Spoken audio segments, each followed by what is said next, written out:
ayahanda Kiai Bisri yang dua-duanya dua sejoli, yang indah lestari dan selalu cinta sama anak dan istri. Mudah-mudahan diberkahi dan dirahmati.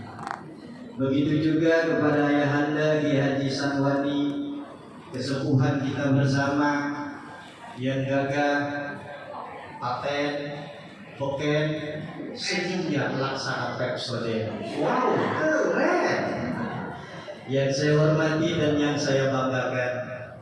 Begitu juga dua Sri Kandi kita, Teh Uli dan Teh Devi.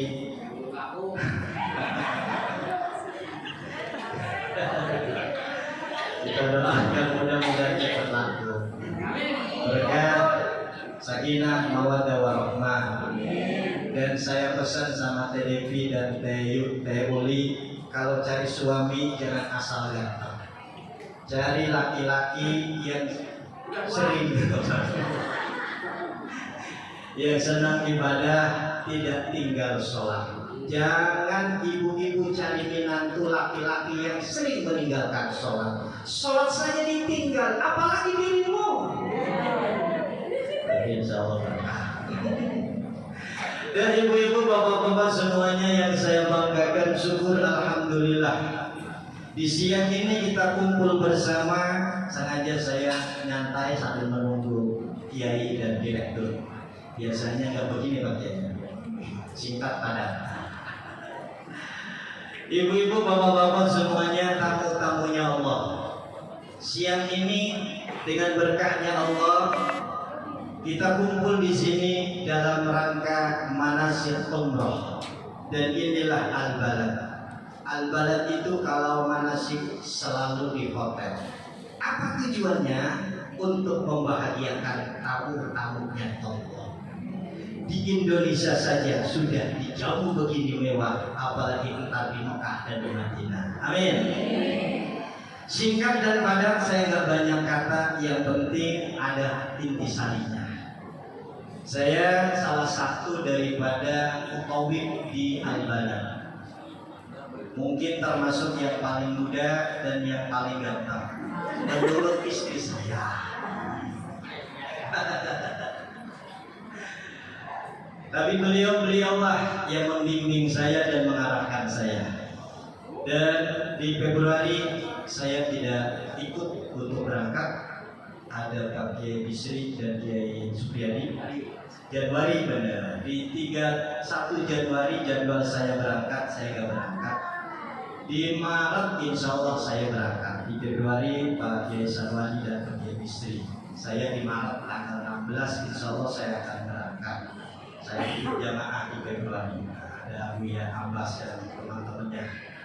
Jadwalnya Maret, tapi karena saya namanya juga bulan Rajab,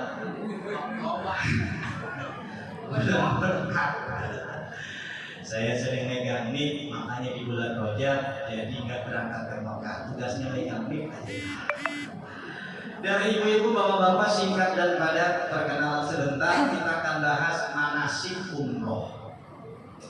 Apa itu manasik? Kata manasik itu diambil dari fi'il madhi, nasaka, yansuku, nusukan. Mansakun, manasik, gitu. Jadi yang namanya manasik, nasaka, yansuku, nusukan. Bukan latihan, bukan peragaan.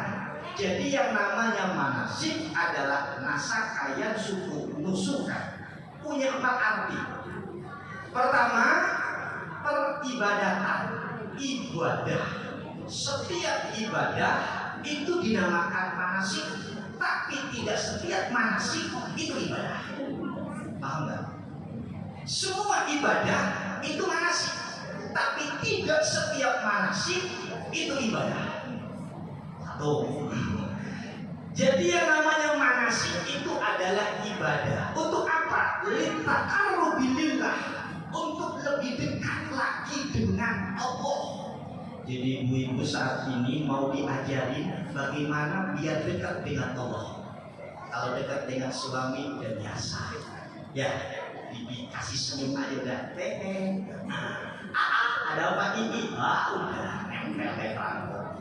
Bapak-bapak dekat sama istri biar istrinya dekat, gampang dan mudah. Kasih yang warna merah. Ya, makanya di kampung saya bapak-bapak banyak ibu-ibu yang alisnya pada dikerok. Kata saya, ngapain tuh alisnya dikerok?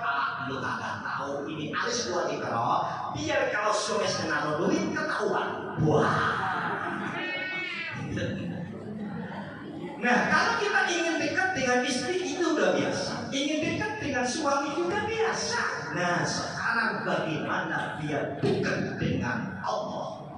Maka PT Al-Balad mengadakan manasik biar kita dekat dengan Allah.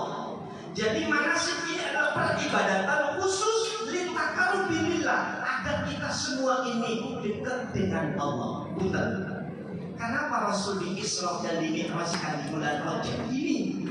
Karena sudah dekat dengan Allah. Bagaimana biar dekat dengan Allah? Nah, ini caranya. Bagaimana biar dekat dengan Allah?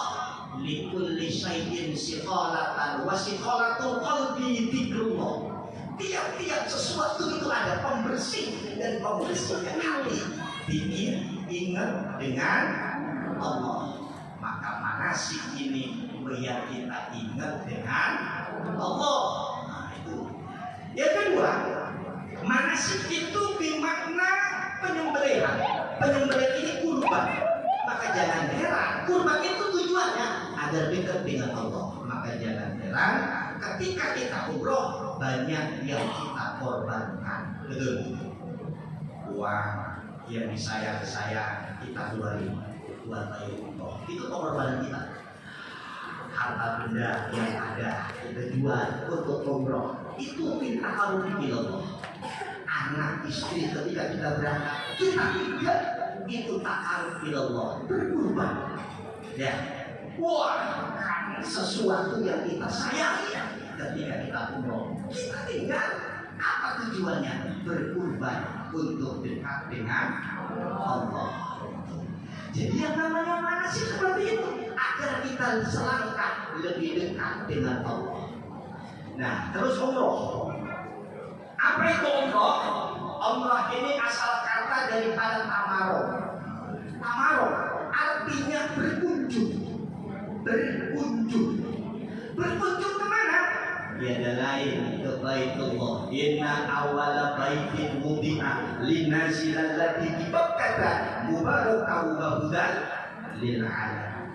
Sesungguhnya awal-awalnya rumah yang dibangun oleh Allah yaitu Bakkah. Bakkah. Jadi Baitullah yang adanya di Bakkah. Jadi Baitullah itu adanya di Bakkah.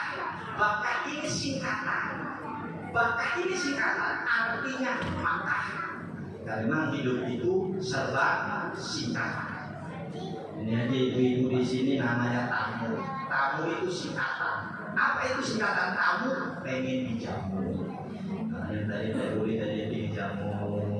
Ya, namanya juga tamu. Pengen dijamu.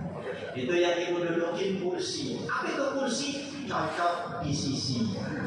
Jadi kursinya di tengah-tengah kalau di rumah.